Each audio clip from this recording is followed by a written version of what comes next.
여호와의 날입니다. 그 날에 참 은유적인 표현으로서 하나님께서 이스라엘 백성들, 우리들에게 해주고 있는 축복의 말씀을 우리가 지금 보고 있는 겁니다. 그날의 산들이 단포도주를 떨어뜨릴 것이며 작은 산들이 젖을 흘릴 것이며 말씀합니다. 하나님께서 이스라엘 백성들에게 430년 동안 애굽 땅에서 종살이하며 고통받는 현장에서 가나안 땅으로 가자, 그러면서 그 가나안 땅에 대해서 이야기하실 때 무엇과 무엇이 흐르는 땅이라고 그랬죠? 젖과 꿀이 흐르는 땅이다. 그 말씀이 오늘 본문 말씀에서 이루어졌다라고 하는 것을 보여주고 있습니다.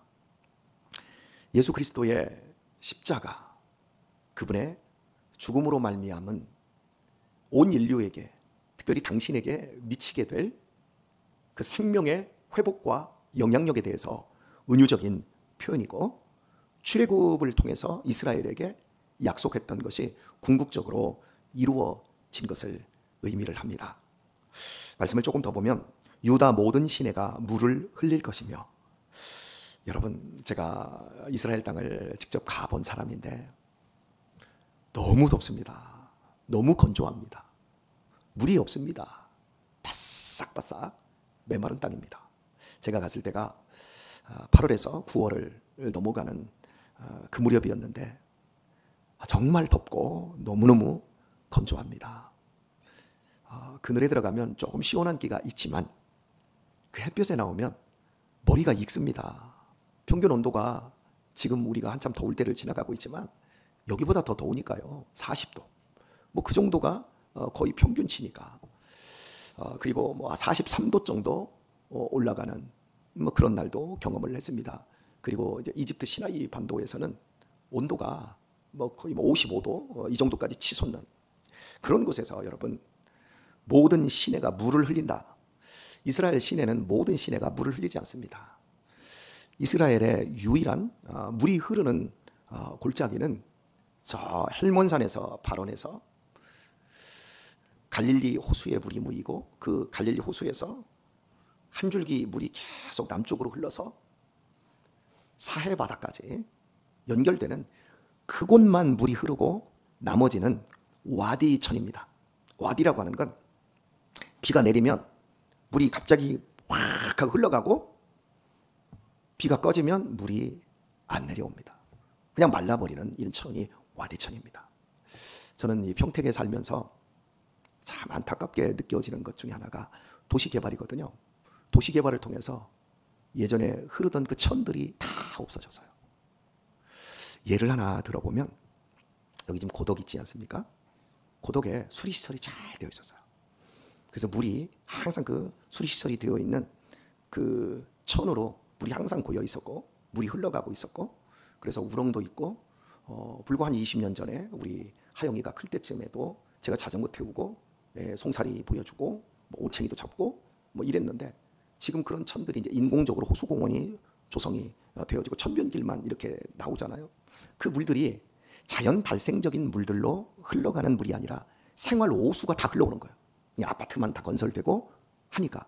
그런데 예전의 천은 이 골짜기 실개천이 있고, 그 실개천들은 발원한 샘물들이 있는 거예요. 샘들이. 그 샘에서 나온 물이 흘러나오니까 고기들도 살고 여러 생물들도 이렇게 존재하는 거예요. 지금 이제 저희 동네 앞으로 브레인시티가 이제 관통해 가면서 그 앞쪽으로 천이 지금 저쪽 동막 그 넘어가는 고개, 그 남부전원 고개 넘어가는 그 고개 그쪽에서부터 발원되는 실개천이 몇 개가 있었어요. 그 실개천들이 다 메꿔져 버렸어요. 예전에는 물이 항상 그 앞쪽으로 흘렀어요. 근데 지금은 물이 흐르기는 흐르는데 온갖 생활 오수만 다 흘러오는 거예요. 하나님께서 지금 이스라엘 땅을, 유다 땅을 이야기를 하시면서 모든 시내가 물을 흘릴 것이다. 이 물은 인간들이 만들어내는 쓰레기물이 아니라 자연스럽게 땅에서부터 흘러나와 그 척박한, 그 건조한 땅을 흘러 적시며 그 땅을 식물들을 살아나게 하고, 식물들이 살아나면 동물들이 모이게 되어 있는 이러한 회복의 역사들을 말씀을 하고 있는 겁니다. 여러분, 예수 그리스도의 십자가가, 그분의 죽음과 그분의 대속이 우리에게 이루는 것이 무엇입니까? 이렇게 우리 자신들을 보면 인생이 너무 무미건조해요. 너무 버겁게 살아요. 너무 힘겹게 살아요. 가면 갈수록 바짝바짝만 말라가요. 어제 저녁에 우리 최준수 집사님이 시인의 방에 올린 시, 아마 많은 분들이 아직 읽지 못하신 것 같은데, 가장으로서의 고뇌, 그리고 아이들을 이제 다 키워낸 후에 아버지로서 집에 들어왔을 때의 어떤 외로움, 허함, 이런 부분들을 아주 잘 시적인 용어에 담아냈는데 참 제 마음이 뭉클해지더라고요. 그런데 그렇게만 끝나면 너무 우리 인생이 허무하지 않습니까? 그런데 마지막 시에서 내 인생이 이렇게 고독하고 외롭고 그래도 감사합니다, 이렇게 말할 수 있는 이유는 예수님 때문이다, 신앙 때문이다 라고 하는 이 부분, 여러분, 얼마나 많은 사람들이 자신의 인생 골짜기들을, 인생의 천들을 돈으로 흘러가게 만들고 자신의 어떤 사회적인 지위와 능력으로 흘러가게 만들고, 그것들이 한참 흘러갈 때는 대단해 보이지요. 너무 엄청나 보이지요.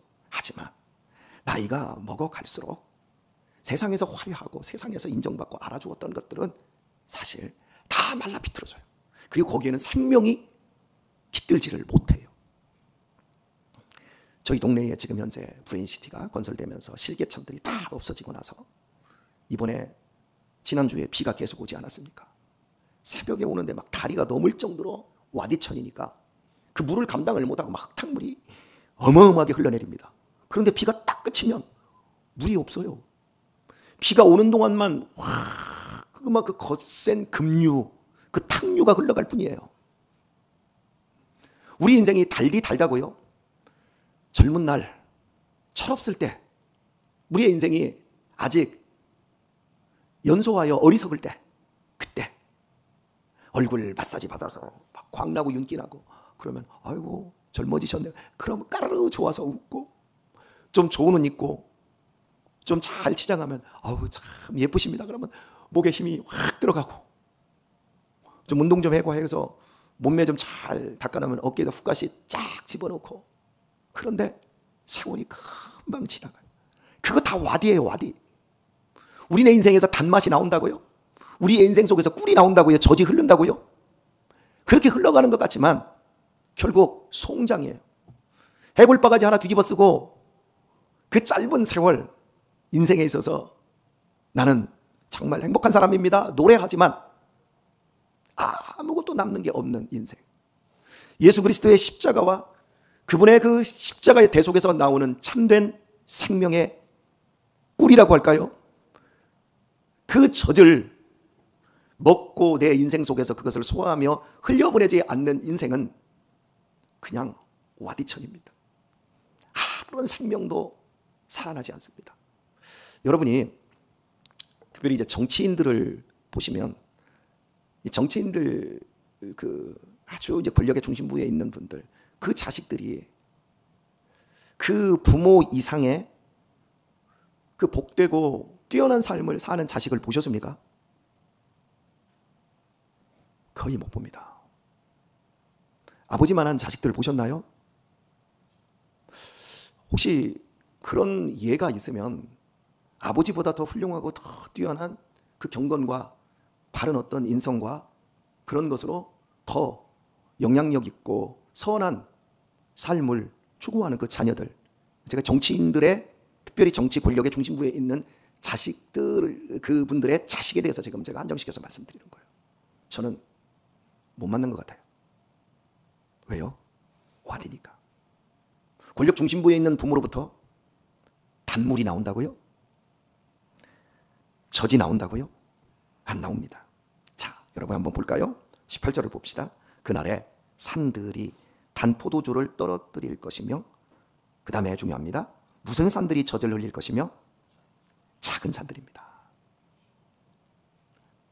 큰 산이 아닙니다. 속지 마십시오. 세상에 커 보이는 거 빛 좋은 개살구입니다.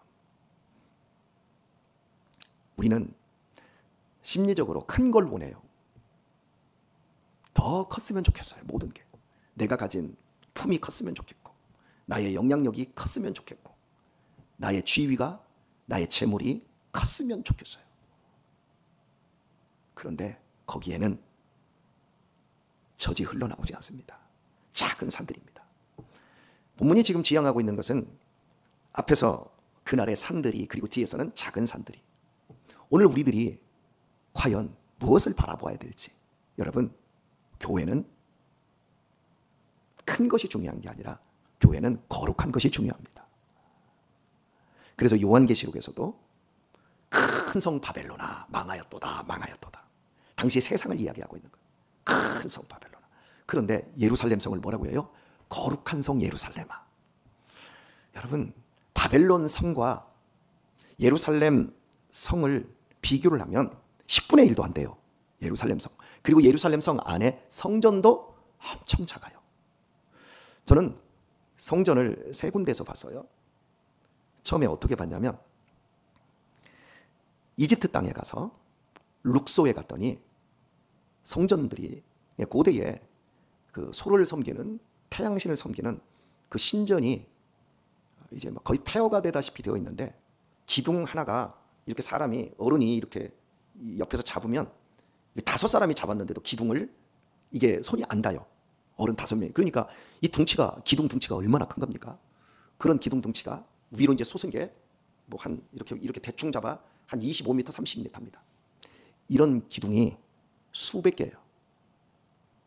그 건물의 크기가, 그들의 신전의 크기가 얼마나 큰지 이해가 좀 상상이 되지요. 여기 로마의 바티칸에 있는 베드로 성당을 갔다 오신 분이 계실 겁니다. 그 성당이 어마어마하게 큽니다. 그 성당 안에만 제단이 7개가 배치되어 있습니다. 그리고 그 천장, 그 첨탑의 높이에서부터 그 지하 7층까지 하게 되면 딱 우리나라 여의도에 있는 63 빌딩의 높이입니다. 어마어마하게 큽니다. 자, 그런데 제가 룩소에서 보았던 건 더 큰 겁니다. 그거보다. 이걸 보고 나서 여러분, 신전하면 파르테논 신전 교과서에서 배운 거 아시죠? 아테네에 가면 파르테논 제우스 신전 아시죠? 사진으로 보셨잖아요. 그 신전을 보니까 이게 이렇게 작아? 그리고 나서 제가 이제 마지막에 예루살렘에 가서 하나님의 성전의 뜰, 성전이 있었던 자리를 보고 더 놀랐습니다. 너무 작아요. 그러니까 세상이 이야기하는, 세상에 야, 우리도 신이 있어. 야, 니네만 신이냐? 모든 종교는 다 똑같아. 다 산을 오르는 것으로, 이쪽에서 올라가야 되고 저쪽에서 올라가야 되고 정상만 올라가면 되는데 다 같은 거야. 이렇게 얘기하는 그들의 신전이 예루살렘의 성전에 비하면 그것은 63빌딩만 한데, 진짜 백이 예루살렘 성전은 그들의 화장실밖에 안 많아요. 그러니까 사람들은 자꾸 큰 걸 요구하니까 베드로 성당 같은 어마어마한 그러한 건물을 짓기 위해서 면죄부까지 팔아먹고 기독교가 뒤틀려지지요. 여러분, 얼마나 크냐가 중요한 게 아니라 얼마나 거룩하고 거기에 하나님이 얼마나 역사하셔서 사람들에게 젖과 꿀이 흘러가게 하실 수 있느냐는 거죠. 이게 핵심인 거죠. 우리 교회에 소문을 듣고 오시는 분들 중에 한 번 옵니다. 와가지고 예배를 드리고 나서 난 이 교회를 다니기 힘들겠습니다 라고 교회를 더 이상 안 나오는, 그러니까 한 번 정도 와가지고 그만두시는 분들의 100% 대답이 뭔지 아세요? 교회가 너무 작아요. 너무 답답해요. 여러분은 안 답답하시죠? 예, 저도 안 답답합니다.